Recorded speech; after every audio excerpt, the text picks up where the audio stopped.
Assalamualaikum warahmatullahi wabarakatuh.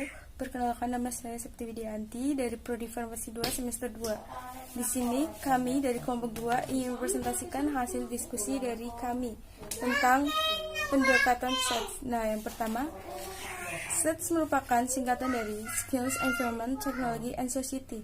Nah, dalam bahasa Indonesia yaitu Sains, Lingkungan, Teknologi, dan Masyarakat.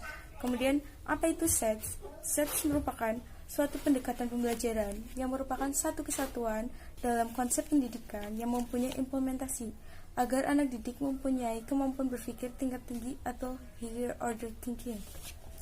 Kemudian, pembelajaran menggunakan SETS. Peserta didik diminta mengaitkan antara 4 materi SETS dengan materi yang dipelajari. Kemudian, peserta didik berlatih dengan cara yang bervariasi, seperti mengamati apa yang diterangkan, kemudian berdiskusi tentang sesuatu hal dan bertanya apa yang harus ditanyakan yang belum kita mengerti, kemudian menjawab sesuatu yang sudah kita mengerti dan apa yang tadi ditanyakan, kemudian memecahkan sebuah masalah. Dengan pembelajaran ini, peserta didik diminta untuk berpikir kritis dan aktif, sehingga hasil belajar yang ingin kita capai akan terpenuhi. Kemudian ada teori pembelajaran SETS. Nah, di sini ada 4 teori pembelajaran SETS yang akan saya bahas. Yang pertama, behaviorisme oleh Thorndike merupakan teori aliran perilaku atau perspektif belajar. Artinya, semua yang dilakukan organisme termasuk tindakan, pikiran, atau perasaan. Nah, yang kedua ada cognitive development oleh Piaget, merupakan teori yang membahas munculnya dan diperolehnya skema tentang bagaimana seseorang mempersepsi lingkungan dalam tahapan-tahapan perkembangan saat seseorang memperoleh cara baru dalam mempresentasikan informasi secara mental. Nah, yang ketiga ada social cognitive oleh Vygotsky, merupakan pengembangan teori belajar sosial yang menyediakan kerangka kerja untuk memahami, memprediksi, dan merubah perilaku manusia. Nah, yang keempat ada konstruktivisme oleh Wigglesworth Cobb, merupakan teori pembelajaran yang bersifat generatif, yaitu tindakan mencipta sesuatu dari apa yang dipelajari, seperti pengalaman. Kemudian, ada 3 landasan pendekatan SETS. Nah, yang pertama, adanya keterkaitan yang erat antara sains, teknologi, dan masyarakat. Sehingga ketiganya saling berkaitan erat, yaitu antara sains, teknologi, dan masyarakat. Ketiganya saling berhubungan. Kedua, proses belajar mengajar menganut pandangan konstruktivisme yang pada pokoknya menggambarkan bahwa anak membentuk atau interaksitas dengan lingkungan. Jadi, bagaimana anak itu berinteraksi di lingkungan sekitar dan bagaimana sikap anak tersebut terbentuk di lingkungan tersebut. Kemudian yang ketiga, dalam pengajarannya mengandung 5 ranah yang terdiri atas pengetahuan, ranah sikap, ranah proses sains, ranah kreativitas, dan ranah lingkungan dan aplikasi. Cukup sekian pembahasan dari saya, kemudian akan dibahas selanjutnya oleh teman saya. Terima kasih. Perkenalkan, nama saya Nur Okti Arfiani dari Prodi Farmasi 2 semester 2. Di sini saya akan menjelaskan tentang hakikat SET. Jadi, hakikat SET itu berkaitan dengan pendidikan SET yang harus mampu peserta didik itu mempelajari baik siswa maupun warga masyarakat untuk benar-benar mengerti tentang hubungan tiap elemen dalam SET. Jadi, hubungannya itu tidak dapat terpisahkan antara sains, lingkungan, teknologi, dan masyarakat yang merupakan hubungan timbal balik 2 arah yang berkaitan dengan manfaat maupun kerugian yang dihasilkan. Lalu pada akhirnya peserta didik itu mampu menjawab dan mengatasi setiap problem atau masalah yang berkaitan dengan kekayaan bumi maupun isu-isu global dan pada akhirnya itu bermuara untuk menyelamatkan bumi. Lalu ada karakteristik SET. Yang pertama itu ada identifikasi masalah-masalah setempat yang berkaitan dengan mencari atau mengumpulkan data-data atau masalah Lalu yang kedua itu ada penggunaan sumber daya setempat yang digunakan untuk memecahkan masalah. Yang ketiga ada keikutsertaan yang aktif dari siswa dalam mencari informasi untuk memecahkan masalah. Yang keempat ada perpanjangan pembelajaran di luar kelas dan sekolah. Yang kelima ada fokus kepada dampak siswa dan sains teknologi. Lalu yang keenam ada isi dari pembelajaran, tetapi bukan hanya konsep-konsepnya saja yang harus dikuasai siswa. Yang ketujuh ada penekanan pada keterampilan atau kemampuan proses di mana siswa dapat menggunakan dalam memecahkan masalah. Yang kedelapan ada penekanan pada kesadaran karir yang berkaitan dengan sains dan teknologi. Yang kesembilan ada kesempatan atau peluang bagi siswa untuk berperan sebagai warga negara, identifikasi bagaimana sains dan teknologi berdampak di masa depan. Yang kesepuluh ada kebebasan atau otonomi dalam proses pembelajaran. Jadi siswa dapat mempunyai kewenangan dalam melakukan sesuatu belajar sekaligus memberikan kepercayaan penuh agar ia bisa belajar secara mandiri dan kreatif. Lalu ada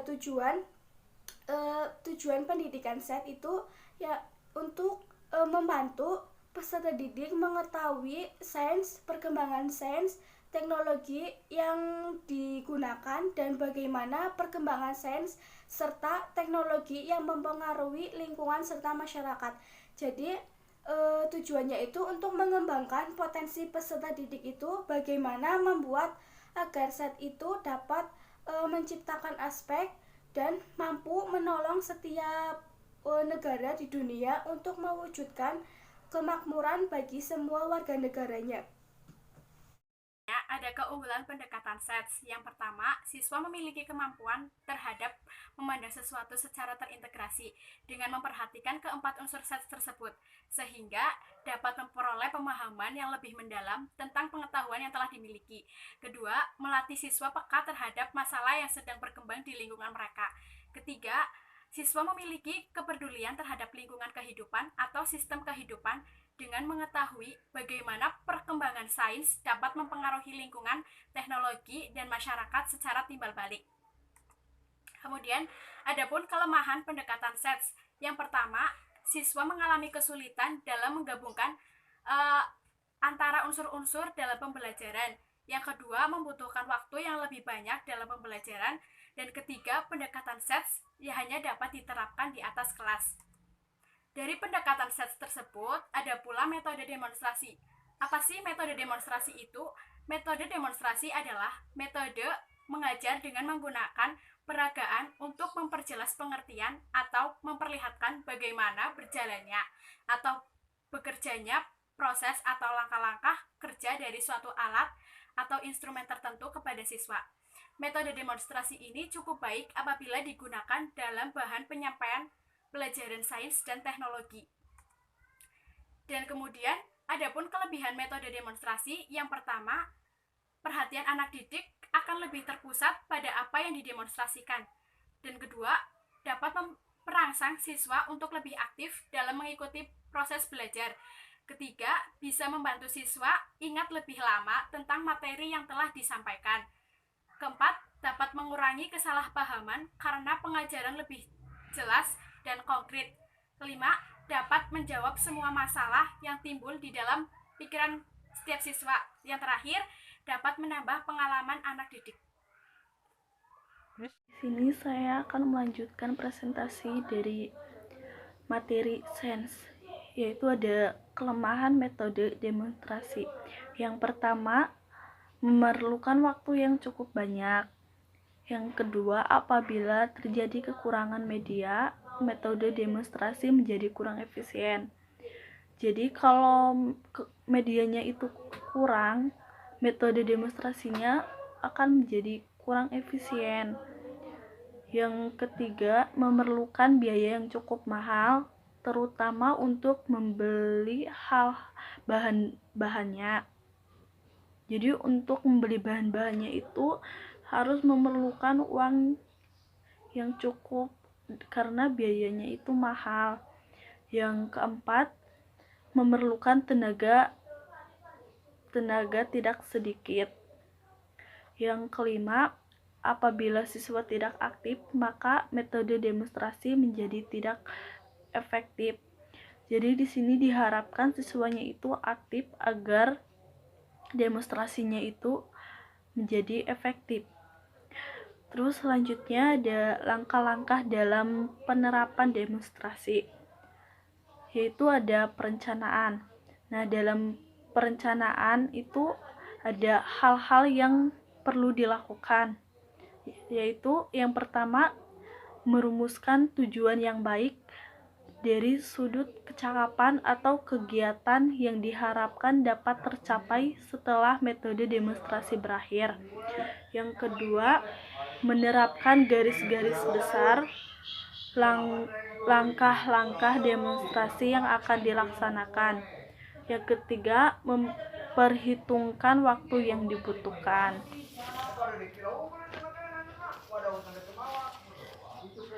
Yang keempat, selama demonstrasi berlangsung, guru harus introspeksi diri apakah keterangan-keterangan dapat didengar dengan jelas oleh siswa, apakah semua media yang digunakan telah ditetapkan pada posisi yang baik, hingga semua siswa dapat melihat semuanya dengan jelas. Selanjutnya, siswa membuat catatan-catatan yang dianggap perlu. Yang kelima, menetapkan rencana penilaian terhadap kemampuan anak. Selanjutnya ada pelaksanaan. Dalam pelaksanaan ada hal-hal yang harus dilakukan, yaitu yang pertama, memeriksa hal-hal tertentu di atas untuk kesekian kalinya. Yang kedua, melakukan demonstrasi dengan menarik perhatian siswa. Yang ketiga, mengingat pokok pada materi yang akan didemonstrasi agar mencapai sasaran. Yang keempat, memperhatikan keadaan siswa, apakah semuanya mengingati demonstrasi dengan baik. Yang kelima, memberikan kesempatan kepada siswa untuk aktif. Jadi guru itu memberikan kesempatan kepada siswanya untuk aktif. Yang keenam, menghindari ketegangan. Yang terakhir ada evaluasi. Nah, di dalam evaluasi ini dapat berupa pemberian tugas seperti membuat laporan, menjawab pertanyaan, mengadakan latihan lebih lanjut baik di sekolah maupun di rumah. Cukup sekian presentasi dari kelompok 2, kurang lebihnya mohon maaf. Wassalamualaikum warahmatullahi wabarakatuh.